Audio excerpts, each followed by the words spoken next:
ইব্রাহিম আলাইহিস সালাম আগুনের মুখোমুখি হওয়ার পরেও তিনি কি বলেছিলেন?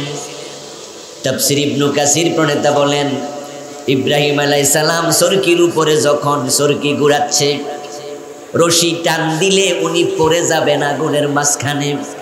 তখন তিনি সরকির উপরে বসে বললেন, আমার সাথে আপনারাও পড়ুন, হাসবুনাল্লাহু নি'মাল ওয়াকিল নি'মাল মাওলা ওয়া নি'মান নাসির। সুবহানাল্লাহ পড়েন। ইব্রাহিম আলাইহিস সালাম বলে, আমার রব আপনি আমার জন্য যথেষ্ট। আমি আগুনে পড়তেছি তা নিয়ে আমি কোনো ভয় পাই না।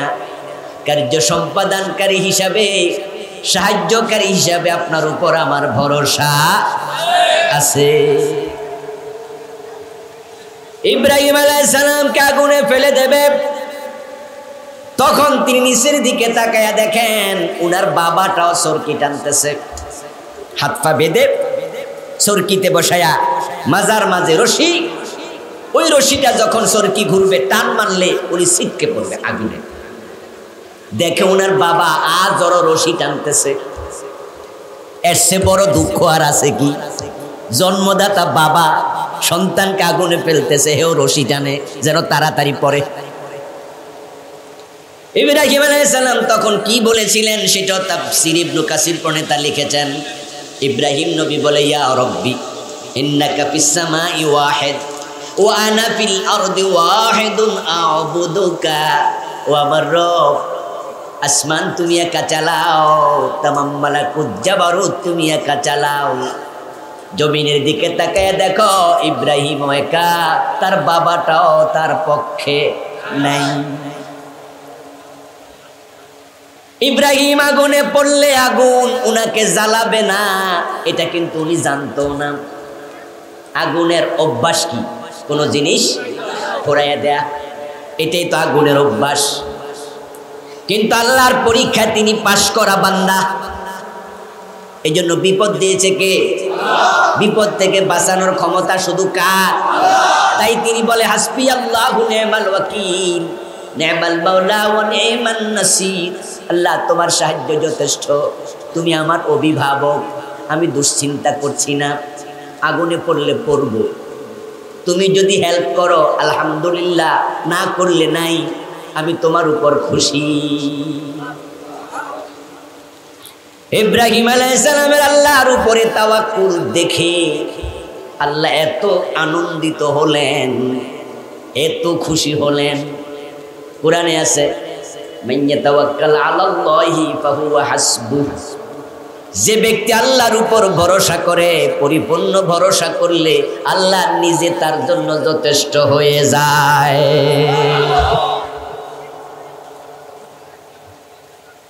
ইব্রাহিম আলাইহিস সালামের সরকির রশি মারছে টান। এবার তিনি কানা ফিল হাওয়া আরাদা লাহু জিবরিল ফাকালা ইয়া ইব্রাহিম আলাকা হাজা ক্বালা আম্মা মিনকা ফালা ওয়া আম্মা মিনাল্লাহি ফাবালা। নিচে আগুন, উপরে সরকি, ইব্রাহিম এখন মাঝখানে আগুনে পড়ে যাচ্ছেন। এই অবস্থা জিবরিল আমিন হাজির। জিবরিল এসে বলতেছে, ও ইব্রাহিম, সাহায্য লাগলে আমাকে একটু বলেন। জিব্রাইলের পাখা আছে কয়শ? 600। আমি নাড়া মারলে তো আগুন শেষ। সাহায্য লাগলে বলেন। এটাও আর একটা পরীক্ষা। আল্লাহ দেখতে চায় ইব্রাহিম আমার উপর ভরসা এখনো আগের মতো আছে কিনা দেখি। জিবরিল, হযরত জিবরিল আমিনের প্রস্তাবে ইব্রাহিম নবী জবাব দিলেন, আম্মা মিনকা ফালা ওয়া আম্মা মিনাল্লাহি ফাবালা। ও জিবরিল, আমার আল্লাহ বুঝি দেখে না? সুবহানাল্লাহ বলবেন না? আমার আল্লাহ বুঝি দেখে না? আপনারে পাঠাইছে কেন? আপনি আইছেন কেন? যে আগুনে আমি পড়তেছি, এই আগুনের খালেক কে? আগুন বানাইছে কে? তোমার আল্লাহ বুঝি দেখে না? আপনার সাহায্য আমার লাগবে না, আপনি যান গা। وجعل خازن المطر يقول متى أمر بالمطر فأمطره বৃষ্টির দায়িত্বে নিয়োজিত একজন ফেরেশতা আছে, ওনার নাম কি? মিকাইল আলাইহিস সালাম। এই যে এখন বৃষ্টি হলো কিছুক্ষণ, নিজে নিজে হয়েছে না আল্লাহর হুকুম? আল্লাহর হুকুমের বাইরে এক ফোঁটাও পড়বে না, এই ক্ষমতা বৃষ্টির নাই। সুবহানাল্লাহ, সুবহানাল্লাহ। এই যে মেঘ থেকে বৃষ্টি হয়, আমরা যারা বিমানে চড়ি আমরা দেখি এই মেঘমালা ভেদ করে তারপরে বিমান আকাশে ওঠে, আবার নামার সময় মেঘের ভিতরে দিয়া নামে। এই মেঘগুলো আকাশের মাঝে জমাটবদ্ধ করে রেখেছেন কে? ইব্রাহিম আলাইহিস সালাম আগুনে পড়ে যাচ্ছে, ওই মেঘমালার দায়িত্বে নিয়োজিত ফেরেশতা মিকাইল চিৎকার দিয়ে বলো, ও আমার রব, তোমার দোস্ত ইব্রাহিম তো আগুনে পড়ে যাচ্ছে, আমার অনুমতি দাও, আমি বৃষ্টি নাজিল করে আগুন নিবাই। কানা আমরুল্লাহ আসরাউ মিন আমরিহিমা। ইবনু কাসির প্রণেতা বলেন, জিব্রাইলের সাহায্য, মিকাইলের বৃষ্টি, এই দুটা যত তাড়াতাড়ি আসে আল্লাহর হুকুম দেরি হয় না, আরো তাড়াতাড়ি। এই জন্য আল্লাহ কয়, জিব্রাইল তোমারে ফিরাই দিছে আমার দোস্ত, তো তুমি চলে আইও। ও মিকাইল, তুমি বৃষ্টি নাজিল করবা, বৃষ্টি নাজিল হইয়া যদি আগুন নিভে যায় তাহলে তো নমরুদের বাচ্চারা বুঝবেই না এটা যে আমার নবীর মুজিজা। তারা মনে করবে, আরে বৃষ্টি হইছে আজকে বাচ্চা গেলি, আরেকদিন ফালামু। ঠিক না? ঠিক না? তারা মনে করবে 6 মাস ধরে আগুন লাগাইছি, আজকে বৃষ্টিটা হইয়া নিবাই দিছে, আচ্ছা ইব্রাহিম আরেকদিন ফালামু। এই জন্য তোমার বৃষ্টিও দরকার নাই। কুল্লা ইয়া নারু কুনি বারদাও ওয়া সালামান আলা ইব্রাহিম। আল্লাহ বলো, আগুন ইব্রাহিম তোমার কাছে আসতেছে, আমার ইব্রাহিমের জন্য তুমি ঠান্ডা হয়ে যাও।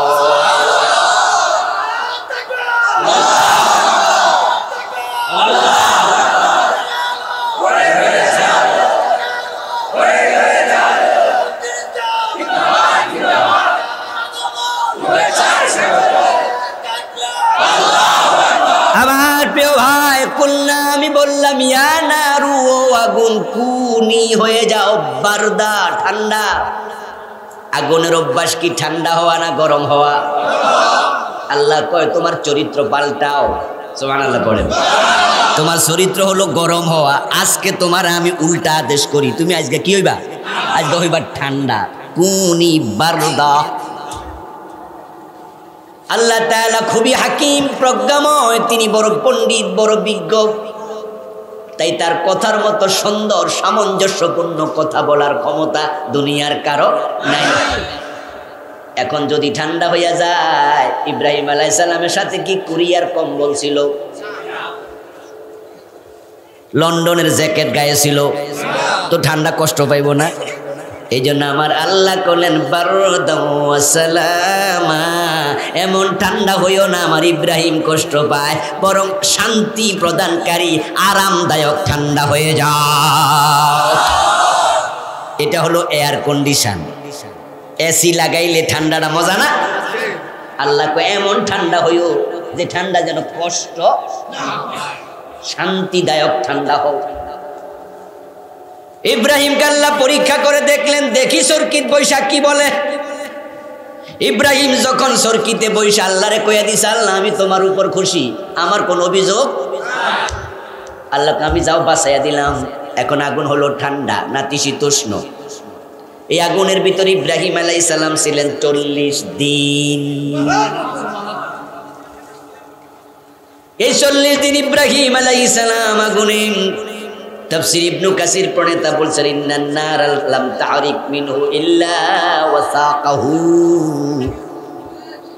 ইব্রাহিম আলাইহিস সালামের হাতে রশি, পায়ে রশি। এখন এই অবস্থায় যদি আগুনে পড়ে থাকে কষ্ট পাবে, তাই আগুন হাতে পায়ের রশিগুলো জ্বালাইয়া দিছে। কিন্তু ওনার গায়ের পশম দূরের কথা, গায়ের জামাটাও টাচ করে নাই।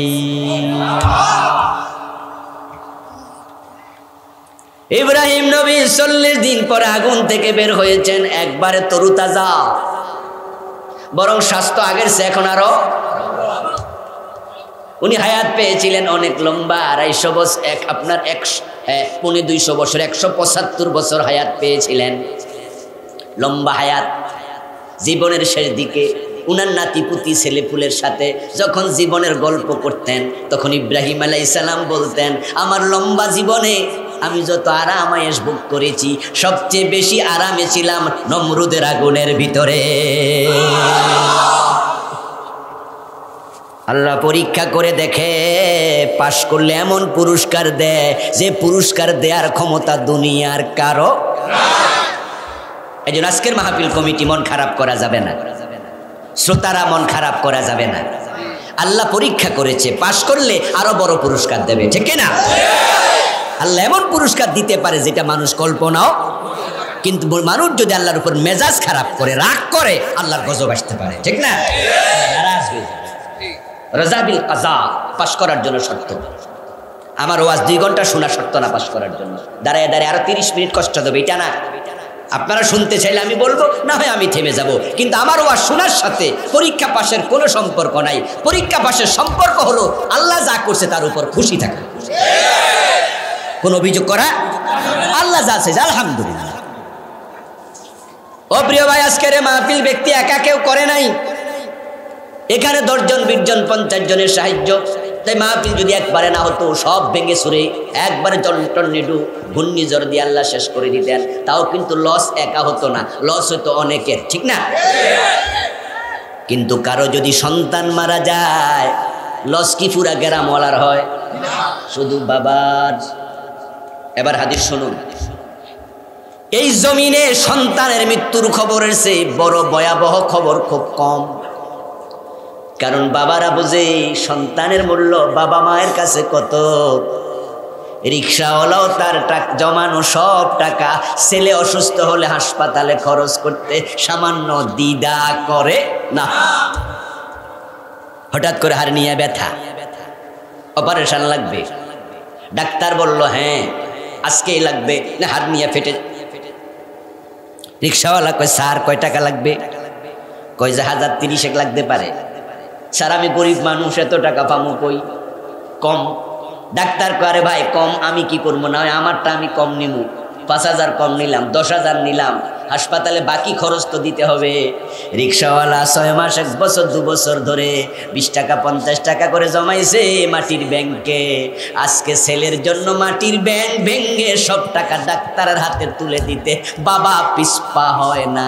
সন্তানকে এত ভালোবাসে, সন্তান যখন সুস্থ হইয়া বাড়ি ফিরে, তার চাঁদ মুখ দেখে সব কষ্ট বাবা ভুলে যায়। ওই সন্তান যদি মরে যায়, বাবার কাছে এটা বড় দুঃসংবাদ। রাসূলুল্লাহ বলেন, যখন আল্লাহর ফেরেশতারা কোনো মায়ের কোল থেকে তার সন্তান কেড়ে নেয়, বাবার সামনে থেকে সন্তানের রূহ নিয়ে আসে, তখন আল্লাহ ওই ফেরেশতার সাথে গল্প করে, কালা তাআলা মাযা ক্বালা আবদি। আল্লাহ তখন ওই জান কবজকারী ফেরেশতারে জিজ্ঞাসা করে, এই যে তার কলিজার টুকরা সন্তানটাকে তোরা কেড়ে নিয়ে আসলি, আমার বান্দারা তো জানে আমি আল্লাহর হুকুম ছাড়া কারো মৃত্যু হয় না। তো ওই মা ওই বাবা সন্তানের মৃত্যু দেখে কি বলেছিল একটু বলো। এই ফ্যানটা চলবে না, লাগান। কি বলেছিল বলো? তখন এবার ফেরেশতারা জবাব দেয়, হামেদাকা ওয়াস্তারজা। সন্তানের মৃত্যু যখন দেখলো, তখন বাবা পড়েছে ইন্না লিল্লাহি ওয়া ইন্না ইলাইহি রাজিউন। ও আল্লাহ, আমি আমার সন্তান একাই তোমার কাছে যায় নাই, আমিও যাব, সবাই মরব, আমরা সবাই তোমার কাছে যাব। আল্লাহ কয় বলে কি রে, সে তো আমার গালিগালাজ করার কথা ছিল, আমার বকাবকি করার কথা ছিল, আমার উপর নারাজ হওয়ার কথা ছিল, যে আল্লাহ আমার ফুটটারে নিল, অমুকের ফুতেরে দেখলো না, সেইগুলা না বইলা নিজে বলল ইন্না লিল্লাহি, আমরা সবাই আল্লাহর জন্য, ওয়া ইন্না ইলাইহি রাজিউন, আল্লাহর কাছে সবাই ফিরে যাব। ও ফেরেশতারা, আমার বান্দা আমার বকাবকি না করে ধৈর্য ধরেছে। ইবনু লাহু বাইতান ফিল জান্নাহ ওয়া সাম্মুহু বাইতাল হাম। আমি খুশি হইয়া ঘোষণা করছি ওই বাচ্চার বাবা মায়ের জন্য জান্নাতে একটা ঘর বানায়া রাখো এবং গেটের মাঝে লিখে দাও এটা প্রশংসার নিমিত্ত তৈরি ঘর। এত বড় পরীক্ষার পর আল্লাহর উপর নারাজ হয় না। এখন আজকের এই ছোটখাটো পরীক্ষা, এটা দেখে আল্লাহর উপর নারাজ হওয়ার কোনো সুযোগ নেই। কোরআনের পথে চললে বিপদ আসবে, মুসিবত আসবে, পরীক্ষা নিরীক্ষা আসবে। পরীক্ষা ছাড়া আল্লাহ জান্নাত দেয় না, এটা আল্লাহর একটা অভ্যাস। এই জন্য তিনি কোরআন মাজিদে যা বলেছেন আমার সাথে পড়ুন যারা পারেন। وَلَنَبْلُوَنَّكُمْ بِشَيْءٍ مِّنَ الْخَوْفِ وَالْجُوعِ وَنَقْصٍ مِّنَ الْأَمْوَالِ وَالْأَنفُسِ وَالثَّمَرَاتِ وَبَشِّرِ الصَّابِرِينَ। সবাই বলেন সুবহানাল্লাহ। আল্লাহর বক্তব্য, অবশ্যই আমি তোমাদের পরীক্ষা করব। وَلَنَبْلُوَنَّكُمْ লামে তাকিদ নুনে সাকিলা, আওয়াজ কমাও। লামে তাকিদ নুনে সাকিলা, যারা আরবি একটু একটু পড়েছেন গ্রামার তারা জানেন এখানে শব্দের ওয়েট কত বেশি। আল্লাহ দুটা তাকিদ দিলেন, বাংলা অর্থ হলো ডাবল, অবশ্যই অবশ্যই অবশ্যই আমি তোমাদের পরীক্ষা করব। আল্লাহ কি কখনো ভুল কথা বলে, মিথ্যা কথা বলে? তো তিনি বলেন আমি পরীক্ষা করবই। তাহলে এখন আমরা যারা আল্লাহর বান্দা আছি, পরীক্ষা দেওয়ার জন্য প্রস্তুতি নেওয়া দরকার আছে না নাই? এই জাতীয় ধাক্কাগুলো আমাদের পাক্কা করবে। আমরা তো অনেক সময় ফেল করে বসি। হ্যাঁ, অনেকে অভিযোগ করে, হুজুর কই আমি তো ছোটকাল থেকে নামাজ টামাজ কাজা করি না, হারামও খাই না, এরপরও দেখেন হুজুর আমার অশান্তি যায় না, শরীরও ভালো যায় না, পোলা মাইয়াগুলো ভালো মানুষ হয় নাই, অথচ পাশের বাড়ির লোক কিন্তু সুদ খায়। আমার পরিচিত, ও দোতলা বিল্ডিং 3 তালা হয়ে গেছে, মেয়ে একটা ইঞ্জিনিয়ার, একটা ছেলে ডাক্তার হয়ে গেছে, ওর অসুখ বিসুখও নেই। তো আমরা নামাজ পড়লাম, কি হয়েছে রে ভাই, মাইকির কেউ লাভ, তোমার কাছে ঠিক আছে, তোমার কাছে ঠিক আছে, আসলে ঠিক নেই, খেয়াল করো।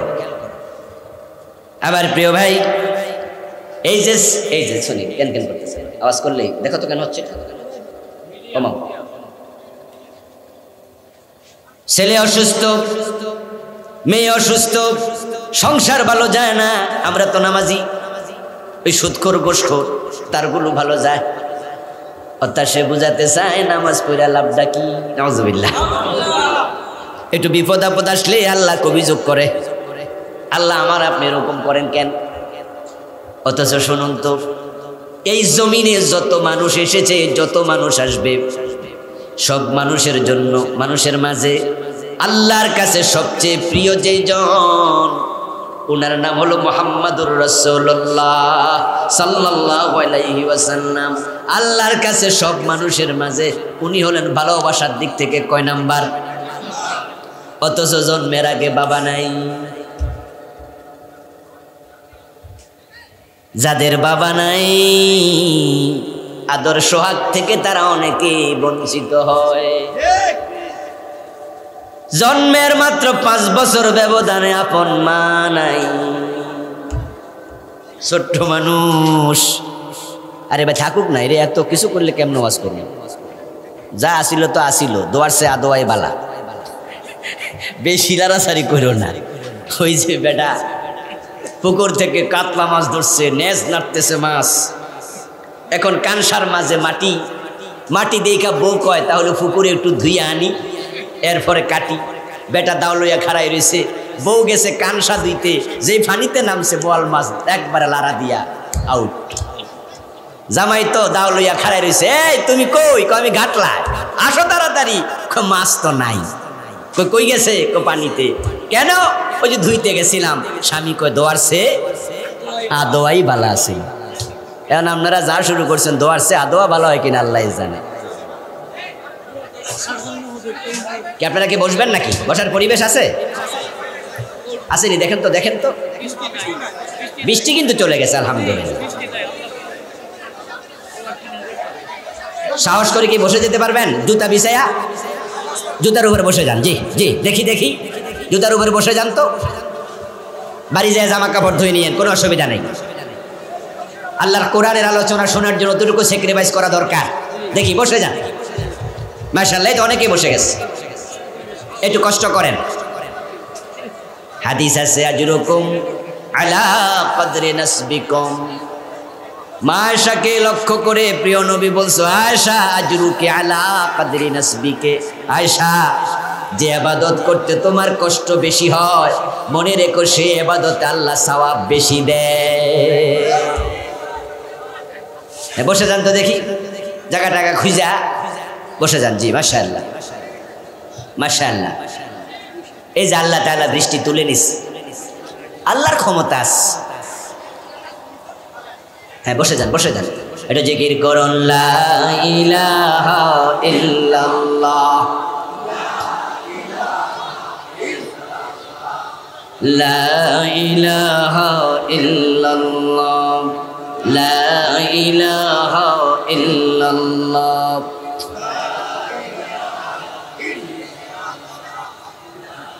এই এই ছেলে, এই বেদাতে বলিস, লা ইলাহা ইল্লাল্লাহ লা ইলাহা ইল্লাল্লাহ লা ইলাহা ইল্লাল্লাহ মুহাম্মাদুর রাসূলুল্লাহ সুবহানাল্লাহ ওয়ালহামদুলিল্লাহ লা ইলাহা ইল্লাল্লাহ সুবহানাল্লাহ ওয়ালহামদুলিল্লাহ সুবহানাল্লাহ ওয়ালহামদুলিল্লাহ লা ইলাহা ইল্লাল্লাহ মুহাম্মাদুর রাসূলুল্লাহ। লক্ষ্য করুন, জন্মের আগে বাবা নাই, কত বড় বিপদ। ছোট্ট মানুষ, 5 বছর বয়সে মা নাই, চিরয়াতীম। যেই শিশুটার বাবা নাই এবং মাও নাই, আমার বন্ধু, ওই শিশুর মতো জনম দুঃখিয়ার কেউ নেই। আমি যখন এরকম কোনো নাবালেক বাচ্চা দেখি, যদি জানি যে পিসিটার মা বাবা নাই, এমন কষ্ট আমার লাগে, মন চায় তারে কান্দে লয়ে একটু চুমু দিই। আরে একটু তেল মেখে দেবে, একটু গোসল করাই দেবে, একটু আদর করবে, কোথাও গেলে একটু টেনশন করবে, মনে হয় যেন এর টেনশন করারও কেউ নাই। বিশ্বনবীর মতো আল্লাহর প্রিয় মানুষটাকে আল্লাহ কত বড় বিপদে ফেললেন। তারপরে এবার তিনি চাচা দাদার কোলে আশ্রয় নিলেন। 8 বছর বয়সে দাদাও চলে গেল, এখন চাচার কোলে আশ্রয় নিয়েছেন। অথচ চাচা আবু তালেব ধনী মানুষ নয়, উনিও গরিব মানুষ। উনার ছেলে 3 জন, মেয়ে আছে হযরত উম্মে হানি, হযরত আলী, হযরত জাফর, হযরত আকিল। পোলা মাইয়ার বড় সংসার, উনার নিজের সংসারই চলে না। এখন বাতিজারে ফেলবে কই, তাই বাতিজারও কোলে তুলে নিছে। দেখুন মহানবীর মতো লোক আল্লাহ কত বিপদ আপদ দিয়ে পরীক্ষা করলো, তারপরে নবুয়ত দিল, তারপরে আবার জেলে 3 বছর। 3 বছরের জেল। যে শিবে আবি তালেবের জেলখানায় খাবার দাবার পর্যন্ত সাপ্লাই দেয়া বন্ধ। খাবারের অভাবে নবী পরিবারের সদস্যদের গাছের লতা পাতা ছাল বাকল খাওয়া লাগছে। তারপর উহুদে দাঁত ভেঙে দিল, তায়েফে পাথর মেরে রক্তাক্ত করলো।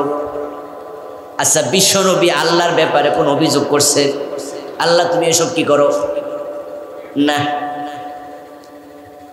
قال النبي صلى الله عليه وسلم شد الناس بلاء الانبياء ثم الامثل فالامثل। প্রিয় নবী বলেন, আল্লাহ যাদেরকে প্রিয় বানাতে চান তাদেরকে পরীক্ষা বেশি করেন।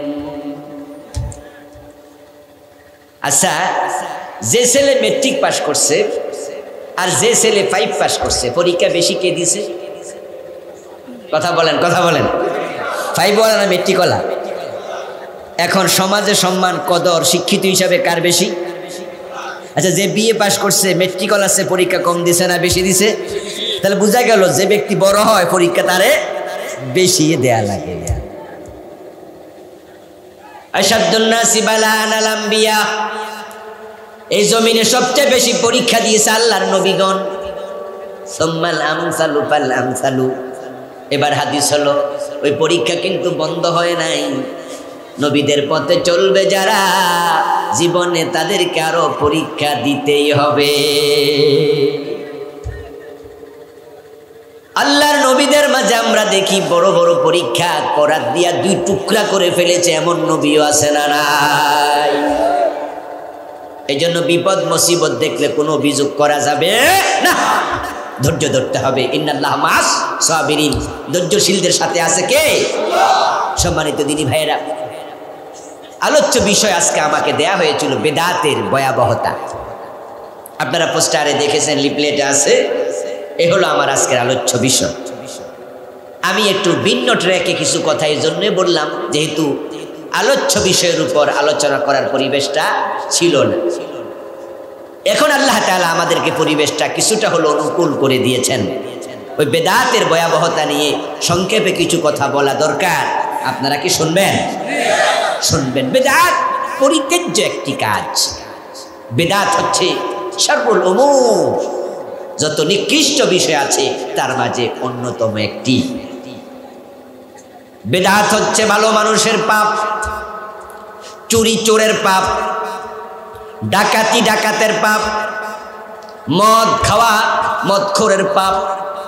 চোর খারাপ মানুষ, ডাকাত ভালো খারাপ মানুষ, মদখোর খারাপ মানুষ, সুদ খাওয়া সুদী লোকের পাপ, সুদখোর খারাপ মানুষ। ঘোষ খাওয়া ঘোষখোরের কাজ, ঘোষখোর খারাপ মানুষ। কিন্তু বেদাত হলো ভালো মানুষের পাপের নাম। কি কইলাম? বেদাত কিসের নাম? ভালো মানুষের পাপ। বেদাত করে পীর সাহেবরা। সমাজে ওরা খারাপ মানুষ না ভালো মানুষ? কথা বলেন না কেন? বেদাত করে নামাজি মানুষ, নামাজিরা খারাপ না ভালো মানুষ? ইয়েস। বেদাত করে আলেম ওলামারা, আলেম ওলামারা খারাপ মানুষ না ভালো মানুষ? এই জন্য বলছি বেদাত হলো ভালো মানুষের পাপের নাম, ভালো মানুষের গুনার নাম। কিন্তু এটার পরিণতি বড় ভয়াবহ। রাসূলুল্লাহ সাল্লাল্লাহু আলাইহি সাল্লাম বলেছেন, হাল্লাত শাফাআতি ইল্লা সাহিবা বিদআ। আমার সুপারিশ কিয়ামতের দিন আল্লাহ হালাল করে দেবে। আমি আমার উম্মতের জন্য সুপারিশ করব, কিন্তু যে বেদাতি তার জন্য সুপারিশের অনুমতি আল্লাহ দেবে না।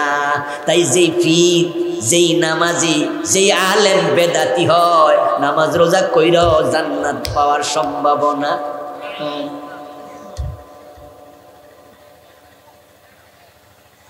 قال النبي صلى الله عليه وسلم لا يقبل الله لصاحب بدعة صلاة ولا صوما ولا حجا ولا عمرة ولا صرفا ولا عدلا। যে ব্যক্তি বেদাতি হয়ে যায় তার নামাজ রোজা হজ যাকাত আমল কবুল হওয়া বন্ধ হয়ে যায়। বেদাত এত জঘন্য পাপ, আপনার নামাজ রোজাগুলো বিকল হবে, বিফল হবে, ধ্বংস হবে, কবুল হবে না। ইভেন যারা বেদাতি তারা হাসরের দিন হাউজে কাউসারের পানি পান করতে পারবে না, অথচ মানুষগুলো ভালো। قال النبي صلى الله عليه وسلم نفرتكم يوم القيامة على الحوض। সহিহ বুখারীর হাদিস। কিয়ামতের দিন আমি তোমাদের সবার আগে হাউজে কাউসারের সামনে চলে যাব।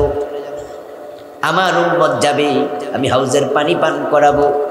মান শারিবা মিনহু লা ইয়াজমাউ আবাদা। যে হাউজে কাউসার থেকে 1 গ্লাস পানি পান করবে সে আর কোনো দিন পিপাসিত হবে না। হাউজে কাউসারের পানির মতো এত দামি কোনো পানি আর কোথাও নাই। মাউহু আশাদ্দু বিয়াদাম মিনাল লাবান ওয়া আহলা মিনাল আসাল। ওয়া আতিয়াবু মিনাল মিস জাওয়ায়াহু সাওয়াউন কিজানুহু কানুজিন মিস সামা। সহিহ বুখারীর হাদিস শোনালাম। প্রিয় নবী বলতেছেন হাউজের পানি হবে দুধের চেয়ে সাদা, মধুর চেয়ে মিষ্টি, মিসকের চেয়ে সুগন্ধওয়ালা।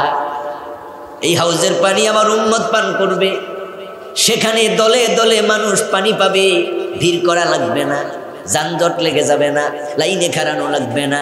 কারণ কি জানু কানুজু মিসামা, আমার হাউজে কাউসারের পানপাত্র পেয়ালা হবে তত, আকাশে তারকা আছে যত।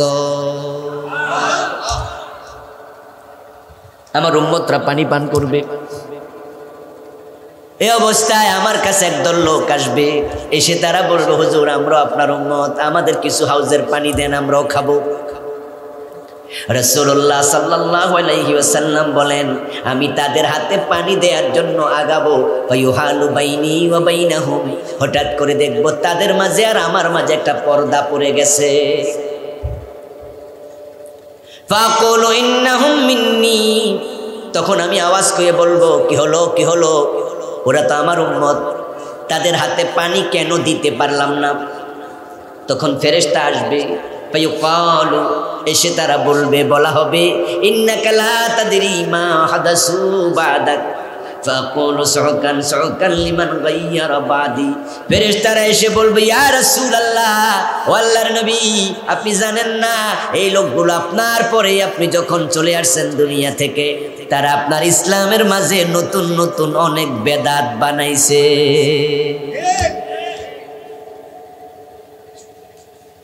তারা ইসলামকে বিকৃত করে ফেলেছে, যা ছিল তা বাদ দিছে, অনেক কিছু যা ছিল না নতুন কিছু বানাইছে।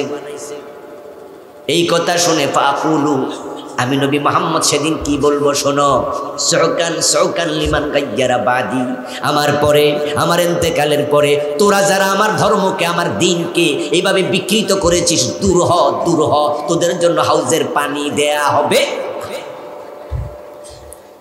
আমার ওয়াজ যারা শুনছেন, আলোচনা যারা শুনছেন, হাউজে কাউসারের পানি খাওয়ার শখ আমাদের সবার আছে কিনা? থাকলে বেদাত করা যাবে না।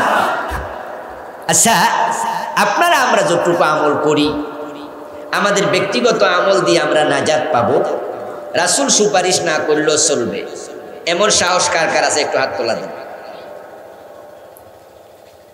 কি সুপারিশ লাগবে? রাসূলের সুপারিশ লাগবে? তো সুপারিশ তো তার জন্য বৈধ নয় যে বেদাতি। এখন কি হবে? এখন কি হবে? তাহলে আমরা যারা সুপারিশ পেতে চাই, রাসূলের বেদাতের সাথে সম্পর্ক রাখা যাবে না। এখন বেদাত ভালো মানুষের পাপ কেন?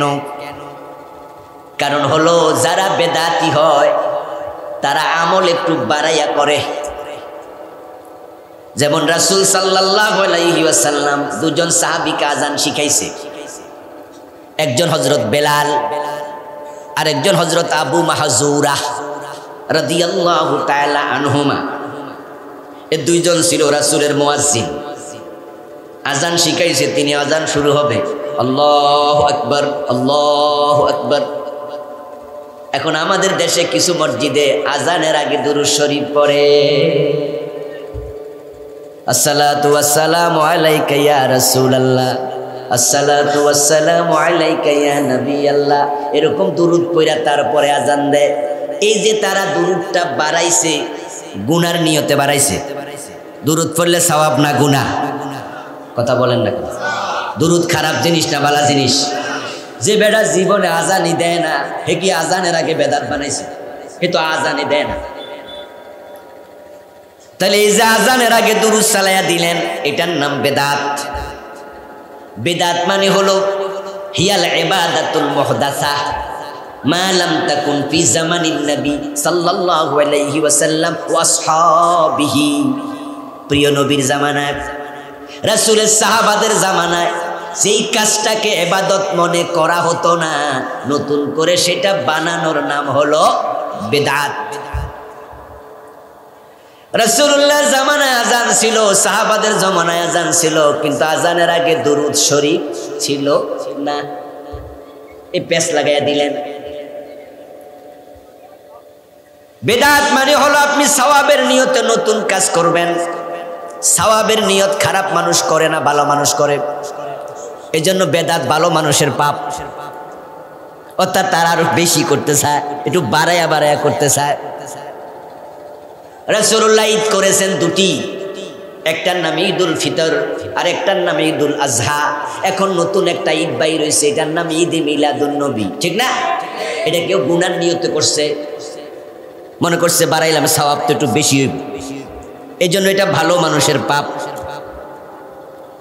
কিন্তু বেদাত এমন এক পাপ যার কারণে ইসলাম বিকৃত হয়ে যায়। বেদাত হলো আগাছার মতো। ধান খেতে রোয়া লাগাইছেন, ধান লাগাইছেন, 15 দিন পরে গিয়ে দেখবেন ধান গাছের মাঝে মাঝে কিছু ঘাস, ঠিক না? কিছু ঘাস। এখন আপনি কৃষক হিসাবে ঘাস দেখে খুশি হবেন, মুস্কি মুস্কি হাসবেন, ঘাসের মাঝে সার মাইরা দেবেন আরো বেশি হোক, নাকি টান দিয়া তুলবেন? আপনি নিজে টানবেন, কামলা লাগাবেন, ঘাস আছে যেখানে আমার হাত আছে সেখানে চলবে তোমার সাথে যুদ্ধ। কারণ আপনি জানেন যদি এই ঘাসগুলো মাথা ছাড়া দিয়া ওঠে, ক্ষেতের মূল ফসল নষ্ট হয়ে যাবে।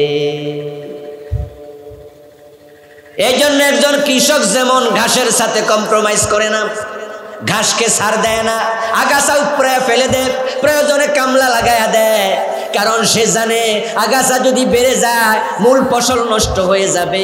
এখন আমি আবুল কালাম আজাদ, আমি নতুন কিছু বানাইলাম, উনি কিছু বানাইলো, উনি কিছু বানাইলো, আর আমরা মুসলমানরা কই বানাক না, পিসায় হুজুরে বানাইছে, মানা কইরা লাভ কি? কামটা তো খারাপ না, অসুবিধা কি? তাহলে 10 বছর পরে এত বেশি বেদাত হবে, পরবর্তী প্রজন্ম আসল ইসলাম কোনটা সেটাই খুঁজে পাবে না। কথা বোঝেন? বেদাত ইসলামকে শেষ করে দেবে, ইসলামের সুরত শেষ করে দেবে। তখন আমাদের পরবর্তী প্রজন্মের লোকেরা আসল ইসলাম যে কোনটা বুঝবেই না। এই জন্য আলেম ওলামারা বেদাতের ব্যাপারে সতর্ক থাকবে। কারা হলো? তারা হলো দিনের পাহারাদার। তাই বেদাত দেখবে যে বা যেখানে উপড়াইয়া ফেলবে সেখানে। আপনি বলবেন অসুবিধা কি? তাহলে আমি আপনাকে 2-1টা বিষয় উদাহরণ দিয়ে বুঝাই, অসুবিধাটা কি আপনিও বুঝবেন।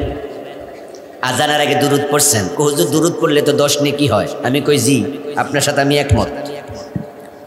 তাহলে জোহরের নামাজের ফরজ কয় রাকাত? কথা বলেন। 2 রাকাত পরে আত্তাহিয়াতু আছে না নাই? এখন কোন ইমাম যদি মনে করে দুরুদ পড়লে সওয়াব হয়, তাই আমি আত্তাহিয়াতুর পরে দুরুদ শরীফও পড়ব, সওয়াব হবে না? সাও সেজদা দিতে হবে। হানাফি মাযহাবের ফতোয়া হলো 4 অথবা 3 রাকাত বিশিষ্ট ফরজ নামাজে 2 রাকাত পড়ার পরে আত্তাহিয়াতু পড়বেন আবদুহু ওয়া রাসূলুহু এ পর্যন্ত, তারপরে দাঁড়ায়া যাবেন। যদি কেউ দুরুদ শরীফ পড়ে তাকে সাউ সেজদা দিতে হবে। সাউ সেজদা মানুষ শকে দেয় না জরিমানা? অপরাধ কি করছেন, জরিমানা দিতে হবে। দুরুদ তো ভালো জিনিস। এবার বলুন তো, সাউ সেজদা দেয়া নফল না ওয়াজিব? মাশাআল্লাহ, যারা জানেন তারা বলেন নফল না ওয়াজিব? ওয়াজিব তরক করা সবিরা গুনাহ না কবিরা গুনাহ? তো বেড়া অপরাধ করছে কি যে সাউ সেজদা দিতে হবে, না দিলে কবিরা গুনাহ হবে? দুরূদ শরীফ না পড়ছে, কামটা তো বালা।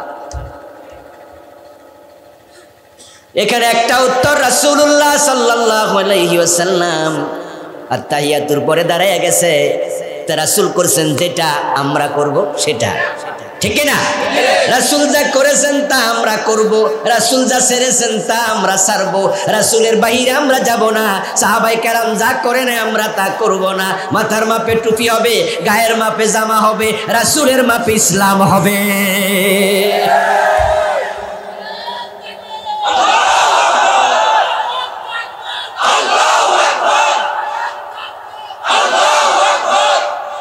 আমার বন্ধু, মাথা আপনার, টুপি আপনার, তাই মাফ আপনার নাকি?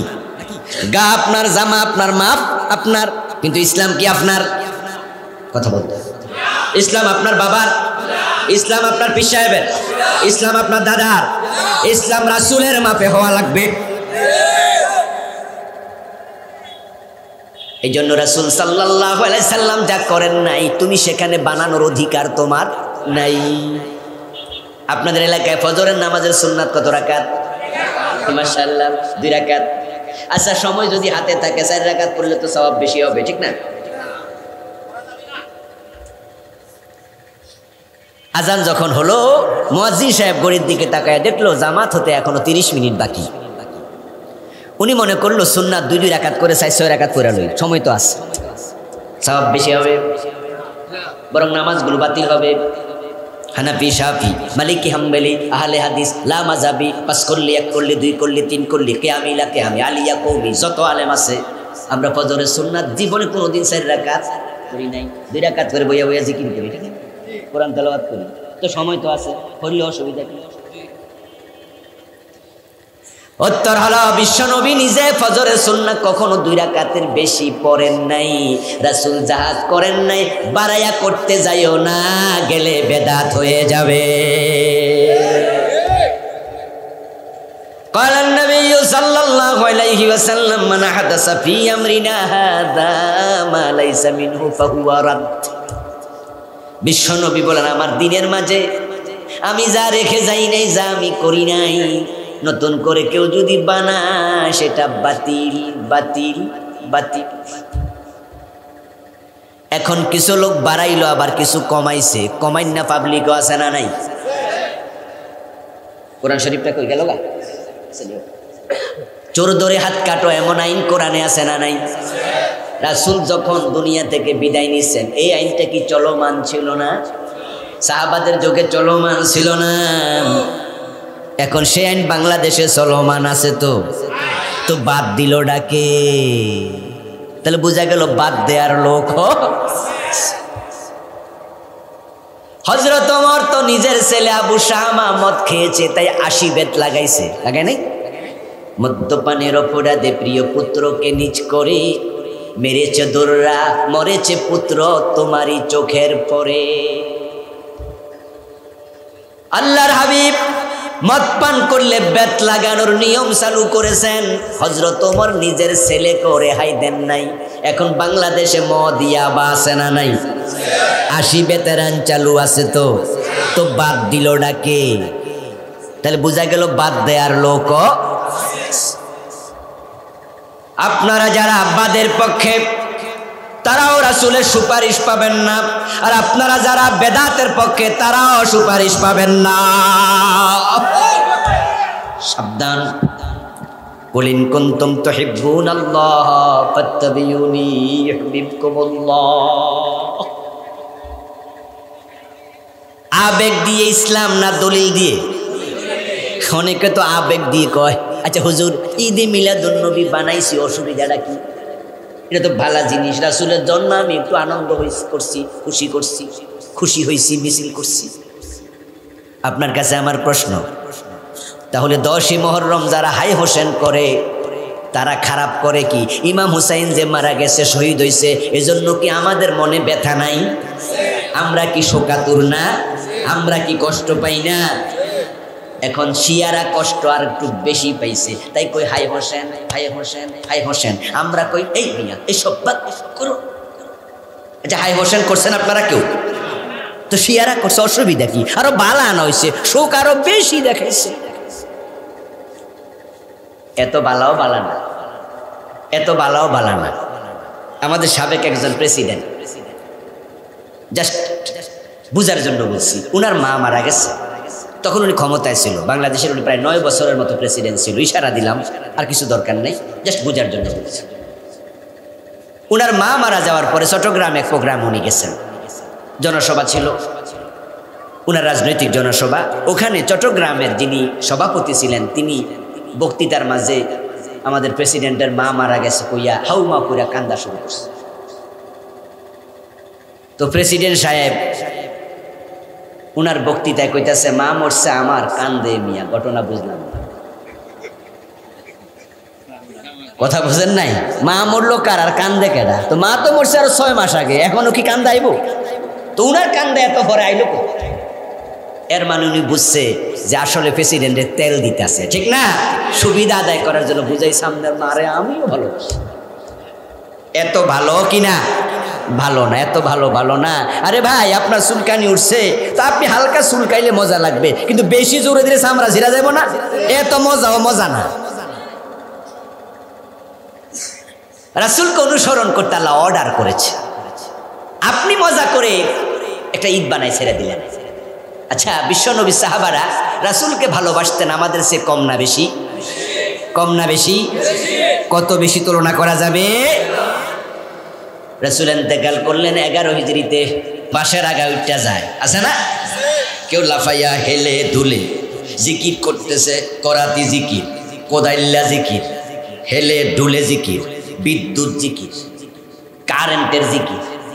মাঝে মাঝে ইউটিউবে পাওয়া যায় যে কত রকমের জিকির যে আছে, গণ্যা শেষ করা যাবে না। এসকৌটা গেছে জিকির করতে করতে, শ্রোতা ইসা পীর সাহেবের কান্দের মাঝে উঠটা ছাপ মারতাছে, মাইক মুইক কাইরা নিয়ে ফালাই দিতাছে। কেউ বাসার আগায় লটকিতেছে, গাছ উঠতে গেছে জিকির করতে করতে। এই যে বাড়াবাড়ি শুরু করে দিলা, তোমাদের লাফালাফি দপাদপি দেখে ইসলাম বিদ্বেষীরা এই ইউটিউবে দেখে, গুগলে দেখে তারা ইসলাম নিয়ে তামাশা করছে। ঠিক না? ঠিক না? তারা কয় কি অভদ্র কাজ রে, কি অভদ্র কাজ। একজন বক্তা, এই যে আমি এখন বসবাস করতে চাই, একজন এই যে আমার সাপ মারে, বিষয়টা কেমন লাগবে? আইসা যদি মাইক কারে নিয়ে ফালাই দেয়, কত অভদ্রতা। রাসূলুল্লাহ সাল্লাল্লাহু আলাইহি সাল্লাম জিকির করেছেন, করেননি? আমাদের সে কম না বেশি? গাছে উঠছে কয়দিন লাফাইয়া? সাহাবারা জিকির করে নাই? আমাদের সে কম না বেশি? বাসার আগা উঠছে কয়দিন? তো তোমার এসকয়া তো আইলো করতে। ঢোল বাজাও কেন জিকিরের মাঝখানে? জবাব দে, ঢোল বাজাইলে জিকিরে মনোযোগ বাড়ে। নাউযুবিল্লাহি মিন যালিক। বেড়া বেড়ি একসাথে জিকির করে এমন জিকিরও আছে না নাই? জিকিরের শব্দ কিন্তু সুন্দর, লা ইলাহা ইল্লাল্লাহ, লা ইলাহা ইল্লাল্লাহ। হ্যাঁ, মহিলা মানুষ জিকির করতেছে মাথার চুল ছাইরা দিয়া, এই লা ইলাহা ইল্লাল্লাহ এমনি দিলে মাথার চুল সামনে যায়, ইল্লাল্লাহ কইলে পিছে যায়। আমি দেখলাম, আমি তখন ছোট ট্রাকের মাঝে জিকির করতেছে, কোন পীর সাহেবের দরবারে যাচ্ছে। তখন দাউদকান্দি ফেরি ছিল, দাউদকান্দি মেঘনাতে তখন রোড হয়, রাস্তা ব্রিজ হয় নাই। ফেরির মাঝে দেখি বেটি এরকম করে করতেছে জিকির, গায়ের কাপড় একবারে মাটিতে। আস্তাগফিরুল্লাহল আযীম। জিকির করা নফল, পর্দা করা ফরজ। এই পর্দাহীন জিকির তোমার শিখাইলো কে? কোরআন মাজিদ আল্লাহ তাআলা বলেছেন, উযকুরুল্লাহ কামা আল্লামাকুম। জিকির করো সেভাবে আল্লাহ তোমাদের জিকির শিখাইছে, যেভাবে আল্লাহ ডাইরেক্ট শিখাইছে না রাসূলের মাধ্যমে। রাসূল নিজে জিকির করে দেখাইছে জিকির কেমনে করা লাগে। রাসূলুল্লাহ জিকির করেছেন তাদাররুআন ওয়া খুফিয়া, খাউফান ওয়া তামাআ। জিকির করেছেন এমন ভাবে, ইন্নামাল মুমিনুনা আল্লাযীনা ইযা যুকিরাল্লাহু ওয়াজিলাত কুলুবুহুম। যখন জিকির করত তখন চোখের পানি আসতো, অন্তর বিগলিত হতো, দেহ বিনয়ে বিনীত হয়ে যেত। এই হলো জিকিরের নিয়ম। যারা লাফালাফি দপাদপি করে তাদের বিনয় আছে, এটা বোঝার কোনো সুযোগ নাই। তাই জিকিরে অন্তর কাঁপবে, দেহ কাঁপবে না। দেহ থাকবে শিথিল, দেহ থাকবে বিনয়ী, অন্তর আত্মা কাঁপবে, অন্তর বিগলিত হবে, চোখে পানি আসবে। আর তুমি লাফাচ্ছ, পাইছো? ইসলাম তোমাদের কারণে বিকৃত হচ্ছে, সৌন্দর্য নষ্ট হচ্ছে। ওই তাসলিমা নাসরিনের মতো তারা ইসলামের সমালোচনার সুযোগ পাচ্ছে। এরপর জিকির করতে গিয়া জিকিরের শব্দের মাঝে পেঁচ লাগাইছে। আমি এক জায়গায় গেলাম, জিকির করতেছে হু হু হু হু হু জিকির আছে না? ইউটিউবে দেখবেন আমাদের কিছু ভাই আছে যারা আমরা সুন্নি কই আর কি, হেরা একসাথে বক্তাও লাফায়, শ্রোতাও স্টেজের মাঝে যে জিকির করতেছে। আমাদের নাম কইলাম না, কিছু আছে না দেখবেন যে সবুজ পাগড়ি মাথায় দিয়া, না কি শব্দ যে কয়, মানে কি যে কইতেছে, কেল্লা বাবা, শালি বাবা, আছে না? এগুলো কি শব্দ যে কয় বুঝি না। আস্তাগফিরুল্লাহ আলাজিম, আস্তাগফিরুল্লাহ। ইসলামকে তারা মানুষের সামনে হাসির পাত্র, তামাশার পাত্র বানাচ্ছে, অথচ ইসলামের চেয়ে শ্রেষ্ঠ কোনো ধর্ম নাই, ঠিক না? এটা একমাত্র ধর্ম।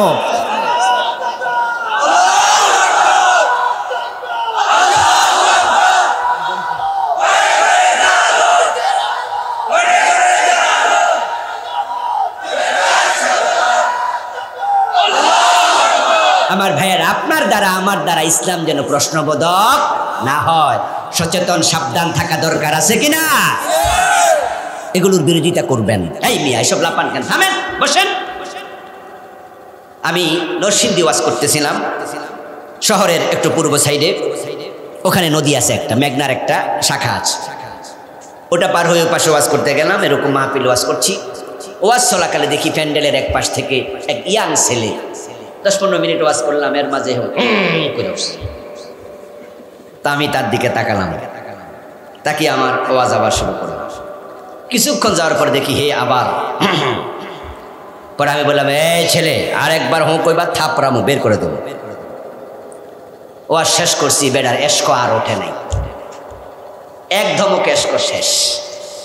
এখন আমি যদি মনে মনে মজা নিতাম যে বাহ আমার ওয়াজও তো তাসির হয় দেখি, তো বেড়া আরো হুঁ কইতো, ওই কোন আরেকজন, ওই কোন আরেকজন, পরে 2-1 বাসও উঠতে যায়।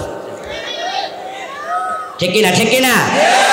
বক্তা চান্স দেয়, পীর সাহেব চান্স দেয়, তাই মুরিদ গাছে ওঠে, মুরিদ বাসে ওঠে, 2-1 থাপড়াইলে সব মুরিদ সোজা হয়ে যাইত। এরকম টান দিয়া মাইক নিত না, ডরে আর কবু থাপ্পড় দিব রে, সামনে যাইস না। জিকির করতেছে হু হু হু। আমি জিজ্ঞাসা করলাম এটা আবার কি জিনিস? কয়টা জিকির? এই জিকির কোনোদিন শুনলাম না। কয় কোরআনে আছে আল্লাহু লা ইলাহা ইল্লাহু, এই যে পাইছি হু হু, ইল্লাহু ইল্লাহু ইলখা ইলখা ইলখা ইল্লাহু। কি কও ইল্লাহু মানে কি? কোরআনে আছে ইল্লাহু।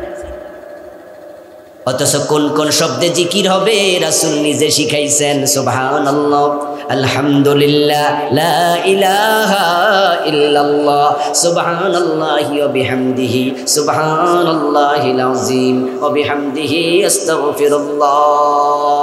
রাসূলুল্লাহ যে যে শব্দে জিকির করেছেন ওই শব্দগুলো হাদিসের কিতাবে এখনো আছে না নাই? হাদিসের বই কি হারাই গেছে? আসমান উঠে গেছে? এখনো জমিনে আছে তো? তা আপনি হু হু পাইলেন কই? হাদিসে দেখান রাসূল কোন দিন হু হু করছে? আপনি বানাইলে তো হবে না। ক্বালা নবী সাল্লাল্লাহু আলাইহি ওয়াসাল্লাম আফযালুয যিকরি লা ইলাহা ইল্লাল্লাহ। রাসূল বলেন শ্রেষ্ঠ জিকির হলো লা ইলাহা ইল্লাল্লাহ। জান্নাতে যাওয়ার চাবি হলো লা ইলাহা ইল্লাল্লাহ। দুনিয়ার সেরা কালেমা হলো লা ইলাহা ইল্লাল্লাহ। ঈমানের মূলনীতি হলো লা ইলাহা ইল্লাল্লাহ। তা আপনি মাঝখানে বাইঙ্গা ইল্লাল্লাহ চালাইলেন, ভাঙ্গা পাইলেন কই? রাসূল তো জীবনও ইল্লাল্লাহ বলেছেন, একটা হাদিসও নাই। এবার নিশ্চয় কারো কারো লাগছে এতক্ষণ হুজুর ঠিকই কইছে, এখন তা আমারে ধরছে। বন্ধু আপনি আমার ভাই, আপনি আমার ভাই। আল্লাহ বলছে মুমিন মুমিনের ভাই। ওই ভাইয়ের দাবি নিয়ে বলছি। এতক্ষণ আপনি খুশি, এখন বেজার হবেন কেন? রাসূল যদি ইল্লাল্লাহ জিকির না করে এটা করলো তো বেদাত হয়ে যাবে। আপনি বানাবেন কেন? ইল্লাল্লাহ ভাঙলেন, পাইলেন কই ভাঙ্গা? রাসূল তো ভাঙ্গা বলে নাই, বলছে আফজালুজ যিকরি লা ইলাহা ইল্লাল্লাহ। তা আপনি ভাঙবেন কেন? বলবেন হুজুর জায়েজ, হাদিস আছে ইল্লাল ইসকির, ইস্তিসনা, মুস্তাসনা মিনহু, হরফে ইস্তিসনা, এসব খুঁই আপনি জায়েজ বানাবেন।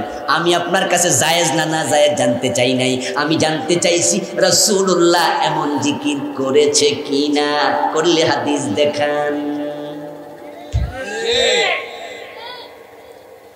রাসূল ফজরের সুন্নাহ 2 রাকাতের বেশি পড়ে না, এতে আপনিও পড়েন না।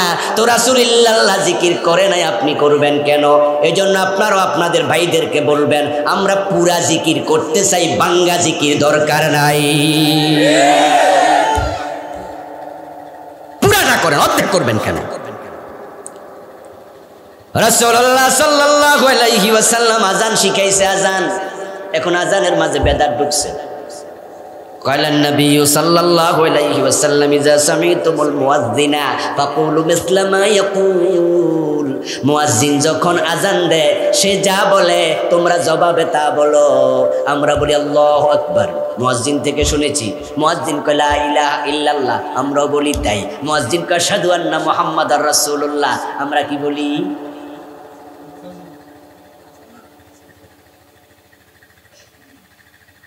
এখানে কি দুরূদ শরীফ পড়বেন নাকি আশহাদু আন্না মুহাম্মাদুর রাসূলুল্লাহ বলবেন?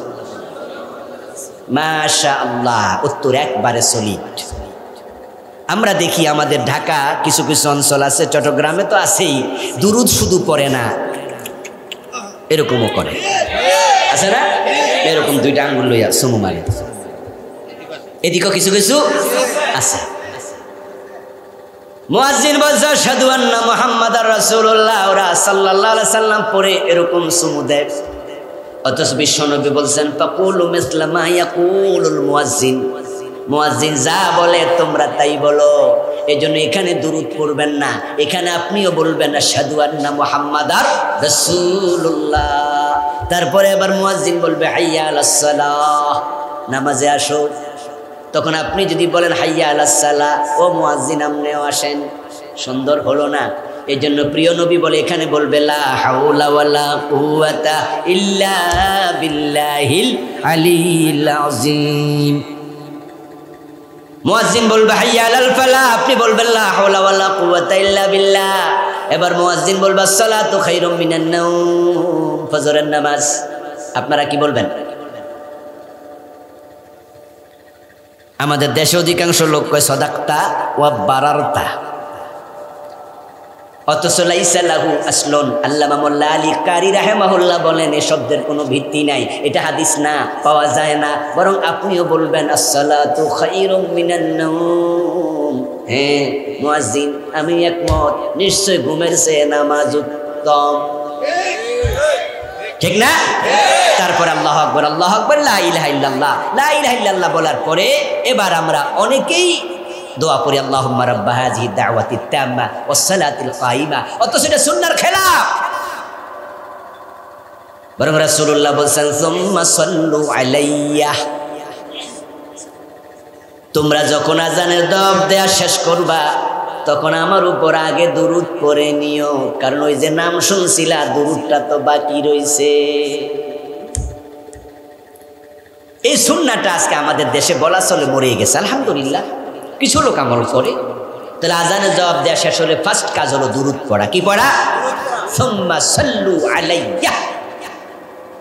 আজানের জবাব দেওয়া শেষ, আমার উপর দুরূদ পড়ো। দুরূদ পড়ার পরে আবার দোয়ায়ে ওসিলা, আল্লাহুম্মা রাব্বা হাযিহি দাওয়াতিত তাম্মা ওয়াস সালাতিল কায়িমা, এই দোয়াটা করবেন। এখন এই দোয়াটা করার সময় আমরা কিছু কিছু ভাইকে দেখি হাত তুলে দোয়া করছে। তা আমি জিজ্ঞাসা করি আমাদের পরিচিত কাউকে, ভাই এই দোয়া পড়ে হাত তুলছেন কেন? হাদিসে তো হাত তোলা পাওয়া যায় না। হুজুর হাত তুললে একটু মজা লাগে। আচ্ছা, ভাত খাওয়ার সময় দোয়া নাই?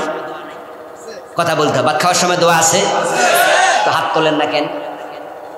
মসজিদে ঢুকতে দোয়া নাই, হাত তুলছেন কোনোদিন? টয়লেটে ঢুকতে দোয়া আছে, হাত তুলেছেন? টয়লেট থেকে বের হতে দোয়া আছে, তখন হাত তুললে মুসলে কি অবস্থা হইতো?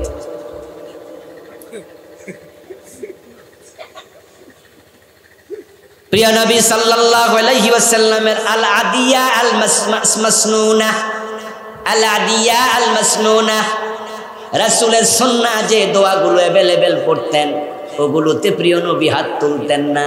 তাই খাওয়ার সময় আমরা দোয়া পড়ি আল্লাহুম্মা বারিক লানা ফিমা রাযাকতানা ওয়া কিনা আযাবান নার। আমরা দোয়া করি না। খাওয়ার পর আলহামদুলিল্লাহিল্লাযী আত'আমানা ওয়া সাকানা ওয়া জাআলানা মিনাল মুসলিমিন। ঘুমানোর সময় আল্লাহুম্মা বিসমিকা আমুতু ওয়া আহইয়া। ওঠার সময় আলহামদুলিল্লাহিল্লাযী আহইয়ানা বাদামা আমাতানা ওয়া ইলাইহিন নুশুর। এরকম এই জাতীয় দোয়াতে আমরা হাত তুলি না। তাহলে আজানের পরে যে দোয়া, এই দোয়াতে হাত আপনি পাইলেন কই? কেন তুলবেন? মজা লাগে? ও ভাই শোনো, সুন্নাহর বাহিরে গিয়া মজা লাগাইও না, সুন্নাহর ভিতরে মজা পাওয়া লাগবে। ইসলাম বাড়ানো যাবে না, কমানো যাবে না। আল্লাহর কাছে আত্মসমর্পণ করো, কোরআন সুন্নাহর কাছে আত্মসমর্পণ করো। এখানে মজা পেয়ে, মজা নিজে পেয়ে নিতে হয়। সৌন্দর্য কাকে বলে? সৌন্দর্য মানে এই না আপনি মন মতো সাজবেন। সৌন্দর্য হচ্ছে কোরআন সুন্নাহর আলোকে সাজা। আপনি যখন কাপড় পরবেন টাকনুর নিচে পরবেন না উপরে পরবেন? আচ্ছা, টাকনুর উপরে পড়লে কেউ কয় না কেমন লাগে রে তোরে? আপনি বলবেন এটাই সুন্দর, ঠিক কিনা? কোরআন হাদিসের বাইরে সুন্দর নাই। আমার রাসূল বলছেন টাকনুর উপরে কাপড় পরতে হবে, নিচে পরা যাবে না। এটাই সুন্দর। আপনার মেয়ে ঘর থেকে বের হবে, পর্দা করবে, কয় যে কেমনে, নিঃশ্বাস বন্ধ হয়ে যাবো না? নাক বন্ধ করলে অক্সিজেন তো ঢুকবে না। আরে মিয়া, অক্সিজেন আল্লাহ ঢুকাইব, তুমি পড়ো, ব্যবস্থা আল্লাহ করবে, অভ্যাস হয়ে যাবে। কারণ যারা পর্দানশীল নারী, বরং তারা চেহারা খুললে মনে হয় নিঃশ্বাস বন্ধ হয়ে যাবে, তার চেহারা অন্য পুরুষ দেখবে, সে হাত ফেল করার মতো। এই জন্য সৌন্দর্য সুন্নার ভিতরে খোঁজো। সম্মানিত দিনী ভাইরা, আলহামদুলিল্লাহ, আল্লাহ শুকরিয়া, আমরা মোটামুটি অনেক সময় পেলাম। তো আজকে আর সামনে যাব না।